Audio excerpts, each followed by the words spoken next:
Even if it's 2% or 3% and you really remove your part in the dance, the other person cannot do the same dance with you anymore. So it's more powerful than the 2% that you think you play. First of all, because it's probably more than 2%. But even if it really only is 2%, if you remove your 2% consistently, it will throw them off balance a little bit. Like they do this, you do this. Well, if they do this and you don't do that anymore, that's going to be a little bit disruptive to them, to the status quo. It's going to stir things up.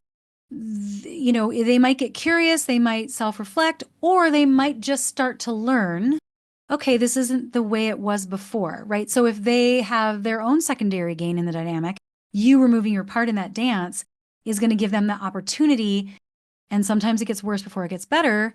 They might get dysregulated first or confused or upset or give it all kinds of bad meaning. But if you're really consistent with it, you would be amazed at how much power you actually have just from your part of the street. Now, what is pattern interrupt? Very simply put, this means doing anything different at first. So even before you like know the right things to do, and maybe you do know some right things to do, but let's say you're not sure, like I'm not really sure how to build emotional connection, or I'm not really sure how to give feedback about this without sounding critical. All you have to do is something different to start to do a pattern interrupt. So what's old story and what do I have to do to create some kind of new story, right? So how you would do that is like, okay, what do I do that I think plays a part that I can stop doing? If you yell, can you commit to walking away instead of yelling, right? Or just disengaging from the conversation.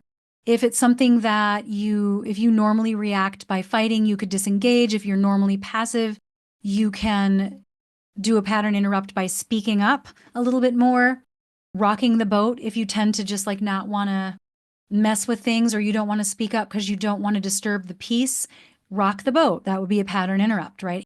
And maybe that one thing isn't going to be enough to dislodge a pattern that's been reinforced for 25 years. But every time you do it, every time you break that neural pathway, but that sort of that deep groove between stimulus and response that you've been doing over and over and over again, every time you break that, like, oh, he said this thing and I didn't respond the way that I normally do, the more you build new neural networks that will replace those other automatic ones. So there is a cumulative effect. It will make a difference.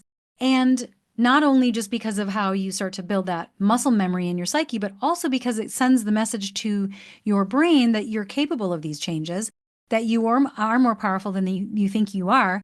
And even if it feels hard, you can do them. You can do these hard things. And then those things aren't hard anymore. Everything is hard at first until it's easy.